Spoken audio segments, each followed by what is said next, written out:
Bah, ça s'est passé comment?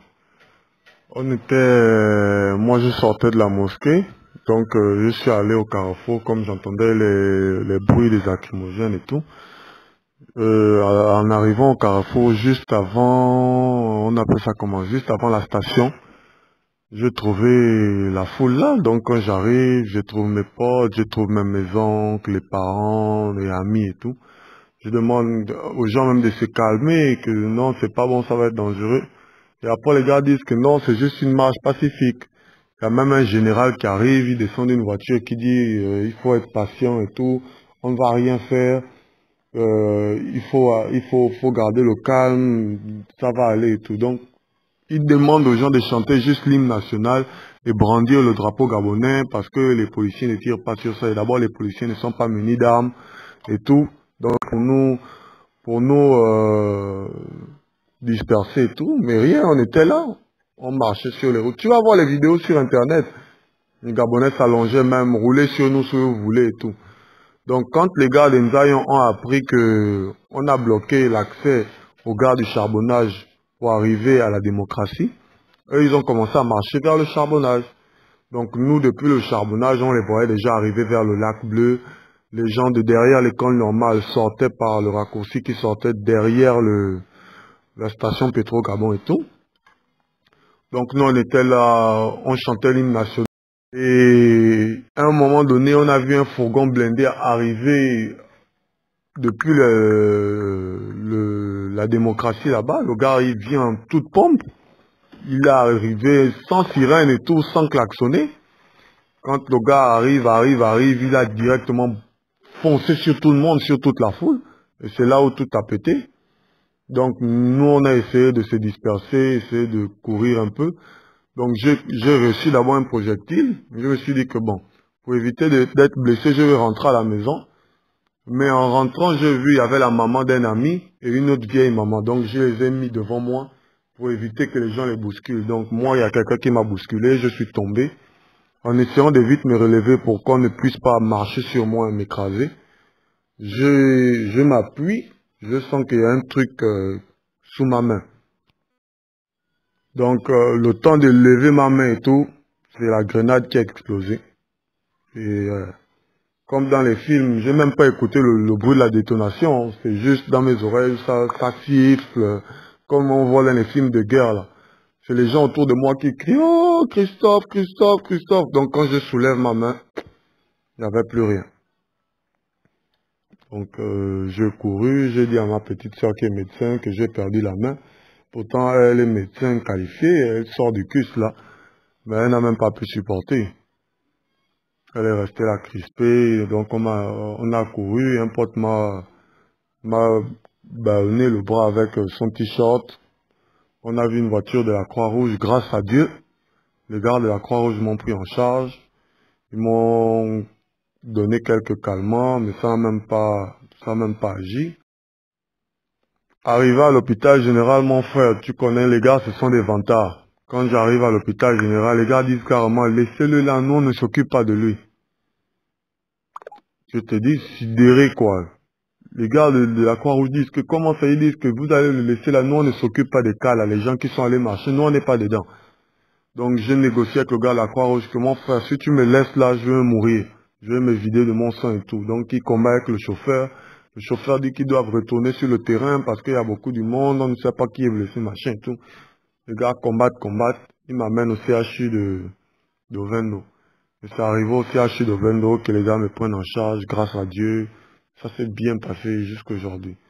Mais sincèrement, c'était chaud quoi. Il n'y a pas eu, les Gabonais n'avaient aucune arme, les Gabonais ne lançaient aucune pierre.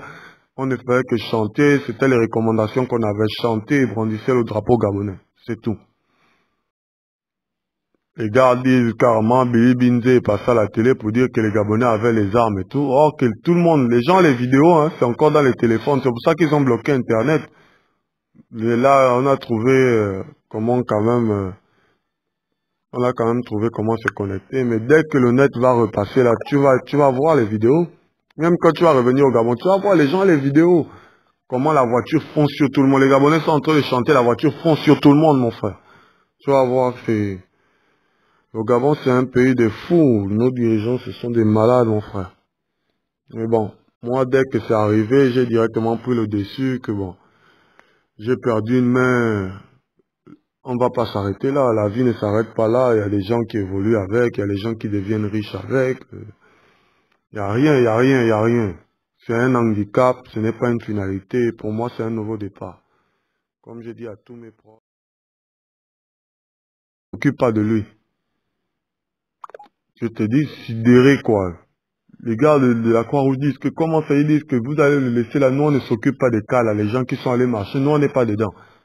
Donc, j'ai négocié avec le gars de la Croix-Rouge que mon frère, si tu me laisses là, je vais mourir. Je vais me vider de mon sang et tout. Donc, il combat avec le chauffeur. Le chauffeur dit qu'ils doivent retourner sur le terrain parce qu'il y a beaucoup de monde. On ne sait pas qui est blessé, machin et tout.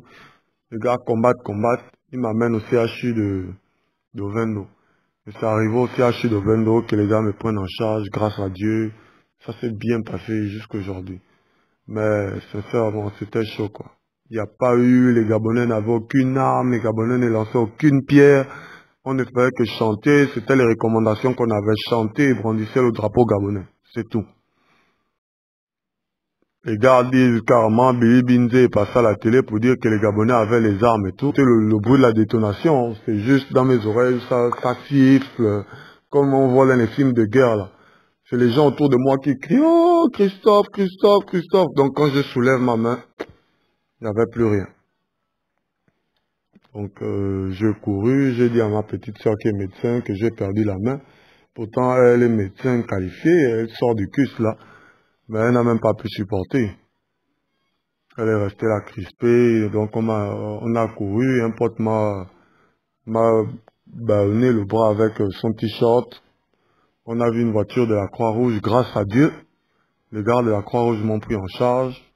Ils m'ont donné quelques calmants, mais ça n'a même pas agi. Arrivé à l'hôpital général, mon frère, tu connais les gars, ce sont des vantards. Quand j'arrive à l'hôpital général, les gars disent carrément, laissez-le là, nous on ne se...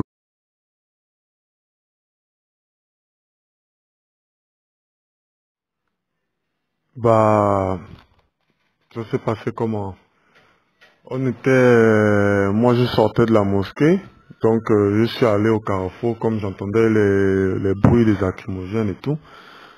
En arrivant au carrefour, juste avant, on appelle ça comment? Juste avant la station, je trouvais la foule là. Donc quand j'arrive, je trouve mes potes, je trouve même mes oncles, les parents, les amis et tout. Je demande aux gens même de se calmer, que non, c'est pas bon, ça va être dangereux. Et après les gars disent que non, c'est juste une marche pacifique. Il y a même un général qui arrive, il descend d'une voiture qui dit il faut être patient et tout, on ne va rien faire.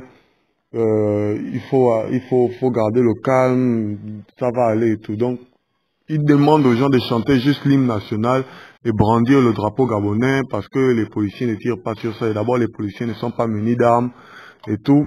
Donc, pour nous disperser et tout, mais rien, on était là. On marchait sur les routes. Tu vas voir les vidéos sur Internet. Les Gabonais s'allongeaient même, roulaient sur nous si vous voulez et tout. Donc, quand les gars d'Enzaï ont appris que on a bloqué l'accès aux gars du charbonnage pour arriver à la démocratie, eux, ils ont commencé à marcher vers le charbonnage. Donc, nous, depuis le charbonnage, on les voyait déjà arriver vers le lac Bleu. Les gens de derrière l'école normale sortaient par le raccourci qui sortait derrière la station Pétro-Gabon et tout. Donc, nous, on était là, on chantait l'hymne national. Et à un moment donné, on a vu un fourgon blindé arriver depuis la démocratie là-bas. Le gars, il vient en toute pompe. Il est arrivé sans sirène et tout, sans klaxonner. Quand le gars arrive, il a directement foncé sur tout le monde, sur toute la foule. Et c'est là où tout a pété. Donc, nous, on a essayé de se disperser, essayé de courir un peu. Donc, j'ai reçu d'abord un projectile. Je me suis dit que bon, pour éviter d'être blessé, je vais rentrer à la maison. Mais en rentrant, j'ai vu, il y avait la maman d'un ami et une autre vieille maman. Donc, je les ai mis devant moi pour éviter que les gens les bousculent. Donc, moi, il y a quelqu'un qui m'a bousculé, je suis tombé. En essayant de vite me relever pour qu'on ne puisse pas marcher sur moi et m'écraser, je m'appuie, je sens qu'il y a un truc sous ma main. Donc, le temps de lever ma main et tout, c'est la grenade qui a explosé. Et comme dans les films, j'ai même pas écouté.